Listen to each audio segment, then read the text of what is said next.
สบายดีกันตอนเย็นเด้อพ่อแม่พี่น้องมาเด้อมากินต้มเส้นนำกันมื้อนี้กะจิต้มเส้นข้าวเปียกใส่เนื้อหมูนี่ก็เป็นเนื้อหมูหมักเด้อเป็นเนื้อหมูที่แบบว่าเขาเจ้าหมักมาเรียบร้อยแล้วกะสิใส่คล้ายๆกับหมูยอพี่น้องแต่ว่าเป็นไส้กรอกของคนปากีสถานเด้อแซ่บพี่น้องคล้ายๆกับหมูยอบ้านเฮาเลยถ้าหากว่าผู้ใดอยากกินเนาะให้ไปซื้อเด้อไปซอกซื้อเอามันที่มีกาแบบนี้ค่อยจะมาให้เบิ่งแบบนี้เด้อพี่น้องมีกามันเป็นมักเผ็ดแบบนี้ค่อนข้างจะออกเผ็ดแดหน่อยนึง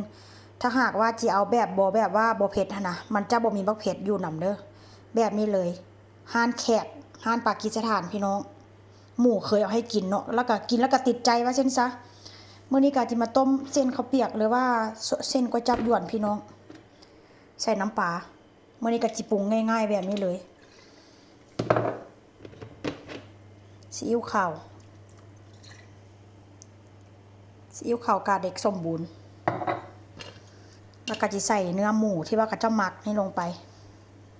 โอ้ยบ่ได้ใจเด้ใส่มือนี่ละ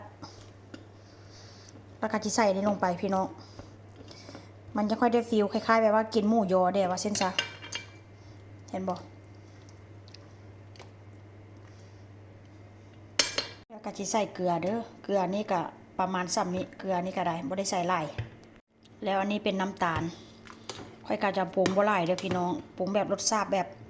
ธรรมชาติออกสไตล์บ้านเฮาแต่บ่ฮู้ว่ามันสิออกคล้ายๆบ้านเฮาบ่แล้วกับพริกไทยดำพี่น้องปีเมียนตาเนกะพริกไทยดำแล้วกับผงนัวพี่น้องใส่หลายแซ่บหลายใส่น้อยแซ่บน้อย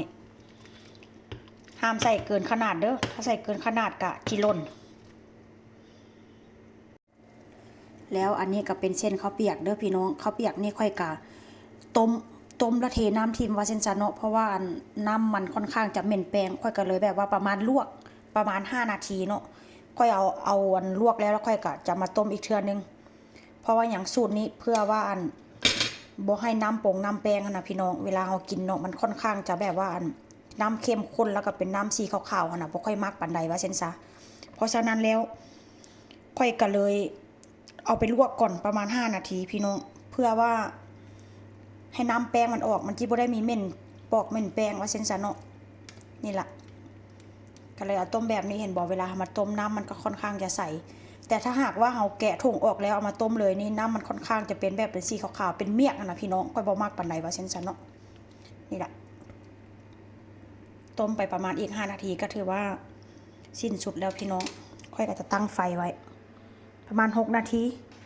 เพราะว่าเนื้อหมูมันก็ค่อนข้างจะสุกทั้งเนื้อหมูทั้งไส้กรอกอันปากีสถานเห็นบ่หน้าตาสีสันก็จะเป็นประมาณนี้เด้อพี่น้องหลังจากที่ต้มสุกแล้วอยู่หม้อกันยังเด้อพี่น้องอยู่หม้อกันยังค่อยกะจิมาโหยหน้าด้วยหอมนี่ล่ะแล้วกะจิปรุงรสชาติใส่บักเผ็ดทั้งหน้าจากหน่วยเติมมักเผ็ดผงเข้าไปเกลือแป้งนัวค่อยกระปรุงแล้วเรียบร้อยพี่น้องมาเด้อผู้ใดที่มากินนำกันต้มเส้นก๋วยจั๊บยวนหรือว่าเส้นข้าวเปียกหน้าตาสีสันก็จะเป็นแบบนี้ที่ต้มใส่เนื้อหมูแล้วก็ใส่อันนั้นใส่กรอกหรือว่าคล้ายๆกับแฮมนั่นล่ะพี่น้องคล้ายๆกับหมูยอเนาะค่อยซื้อมาจากปากีสถานร้านปากีสถานพี่น้องคล้ายๆกับหมูยอบ้านเฮาเลยถ้าหากว่าผู้ใดอยากซื้อกะค่อยลงคลิปให้เบิ่งเนาะกะต้นคลิปว่าเช่นซะค่อยกะถ่ายให้เบิ่งว่าหน้าตามันเป็นแบบใดร้านปากีสถานไปซื้อโลดพี่น้องแซ่บขนาดเผ็ดนิดๆว่าเช่นซะมาเด้อหน้าตาสีสันก็จะเป็นประมาณนี้มาเด้อมากินนำกันพี่น้องต้มก๋วยจั๊บยวนหรือว่าเส้นข้าวเปียกมาแซ่บๆนำกัน